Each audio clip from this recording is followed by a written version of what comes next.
All right, and hello everyone.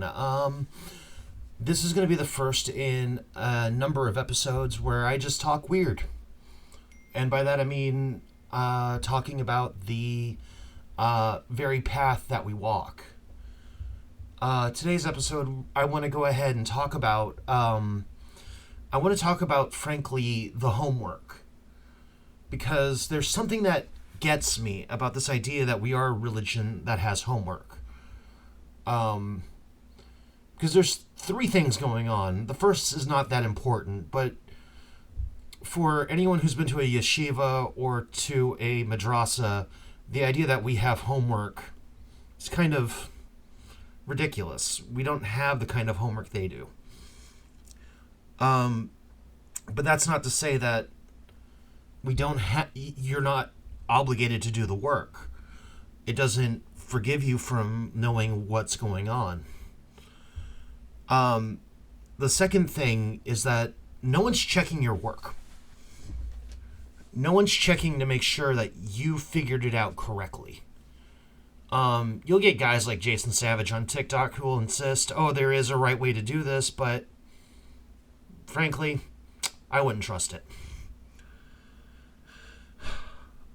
Which leads me to this. Um, the homework itself, I think, is kind of, it's important, because about this path, something about this thing that we do called heathenry should be, I don't know, it should be rooted in some sort of tradition and some sort of connection to the past. Um, in Buddhism, they have this idea of the three jewels: the Buddha, the Dhamma, and the Sangha. Well, for me, it translates to as the tradition, the path, and the community. So, those who came before us, those who are in the path right now, and things that we are striving for in this community on this path. Um, Ultimately, where I want to take things is um, is just this general idea that we should have fun with the homework. We are not allowed to ignore it, but nor are we obligated to get it right. To quote, Jewish thought, or paraphrase Jewish thought at least. From my perspective, what we are doing is what they were doing in the past, which is kind of vibes, kind of going by vibes. And, we have to make sense of what those vibes are by living with it, by sitting with it, by knowing it, by being in good relation with it. Um, it doesn't mean that we can't, just because there's homework doesn't mean we can't have fun. Doesn't mean that we can't do something that's interesting or new or just unexpected. For instance, most people have a rune set that's made out of wood or stone. Mine's made out of circuit boards. Mine's made out of RFID tags, and I have a special reader and some special reader software that kind of makes it all work. And that's what I mean by fun. We can apply our trades however it calls to us, to this path, to this homework. So ultimately, what I would like to, embrace and ultimately, work on is this idea that what we do does matter. That we do something matters. What we do is another story altogether. That's up to you for you to figure out. Personally, I find really community, getting involved in community, getting involved with other people and other people's practice to be kind of the goal here. Because without other people telling us how they do it, where would we be inspired to grow our practice? Because personally, I get out into the spiritual world. I get out into the Hindu space. I get out into Sikhi spaces. I get out into Muslim spaces. If you're talking religion, if you're talking the divine, I am there, and I am willing to listen, and I'm willing to hang out. And hanging out, I think, is an underrated part of this path that we call heathenry.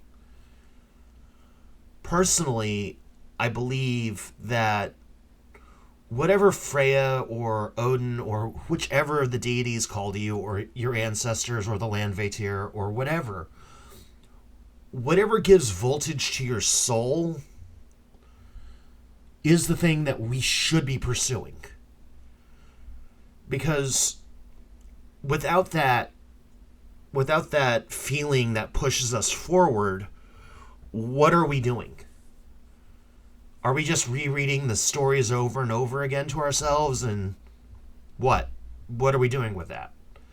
I mean, the Volsung Saga was a story about people getting out into the world, avenging their family line, and doing stuff. The sagas of the Greenlanders, same story.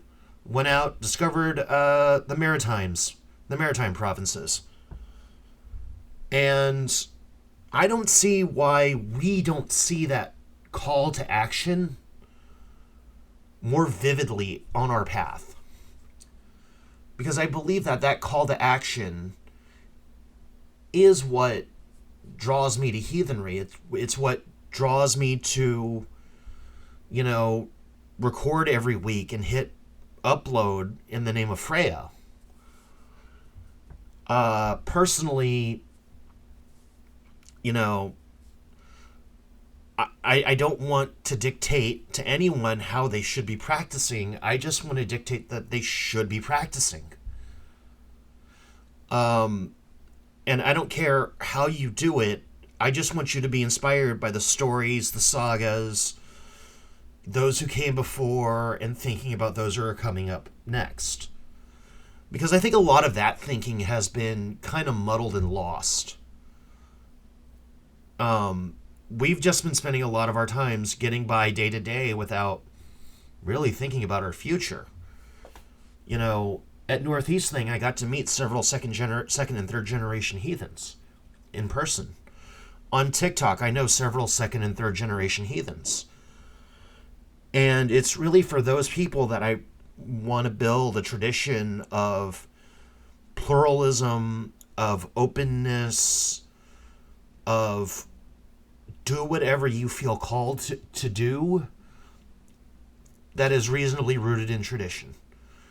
And I cannot be the person to dictate or judge what is a right, interpretation of that. All I can do is just say, hey, you did it. Good job. Now do it again. Do whatever whatever electrifies your existence. Because I'm going to say it again. Something about this path should be calling to you. There are other brands of paganism. There are other brands of spirituality. There are other flavors and paths. You must have chosen this one for a reason. And I really want people to sit and think about that reason and really understand themselves as more than just idle consumers of content. I want people to see themselves as active participants in a community. Even if all you are doing is just, idly consuming content, you don't have to be producing all the time. Just whenever it's your turn to ring the triangle, ring the triangle. Other people will play the tuba, other people will play the flute, other people will play the drum. And I really do want to get into that thought of other people, because we don't put a lot of thought towards the other on this in this space. We don't have, we talk about community, but what does it look like? What does it sound like?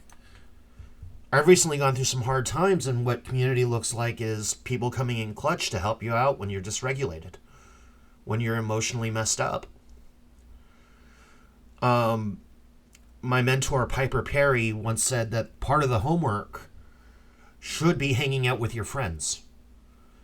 Because if you look at any of these sagas, any of these stories, what are the gods and people doing half the time?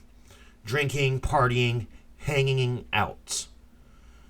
It's when that hangout time gets disrupted, usually by Loki, that, the story sets off. And that baseline understanding of like, oh, this is meant to be lived. This is meant to be experienced more than it is meant to be read from a book or learned from a YouTube channel. This is meant to be more than just idle consumption. And, I think I've really hammered on that as well as I can. Our Wyrd, that is, the path before us in life, is ultimately asking us to travel it. It is asking us to do things on that path. Orlog, in my opinion, is the choices that we make, and it is the things that we do in our lives that push not just us forward, but our community. Whether you see that community as being pagan, or, your job, or, your heritage, or whatever it is that pushes you to be you. I really think, ultimately, that the homework, and I'm going to wrap this up. This is going to be a short episode. The homework should be about you engaging with the Ginregen. I believe that's the term. The gods, the spirits, the ancestors. And there should be something within that drives you. That brings energy, that brings motivation, that brings whatever it is to do something in this space. And honestly, I don't look down on anyone who doesn't make the same decisions I do, but I do kind of side-eye people who are hesitant to do things because it might be risky or it might cause trouble. Who cares? Risk and troublemaking are part of our tradition. I mean, Loki, again, everything Loki does is about risk-taking, and it is about doing stuff. I mean, my personal relationship with Loki is very professional. He does whatever he needs to do to save his neck. I do whatever I need to do to save my neck. And it's really from that perspective that, again, I just want to reinforce this is a path that's meant to be experienced and meant to be run, and it's meant to be done. Not merely idly consumed, and then occasionally maybe you go to ritual or whatever. Whatever you do with your whole ass. As someone on Reddit once gave me the advice to do. We only have one shot at this life. Maybe there's reincarnation, maybe there's an afterlife, maybe there's something else going on. But for now, we're here in Midgard. We're here on Earth. And here in Midgard, there's things to do in this world. And I just, simple request, simple proposition, go and do them. Just go and do and be a part of this world.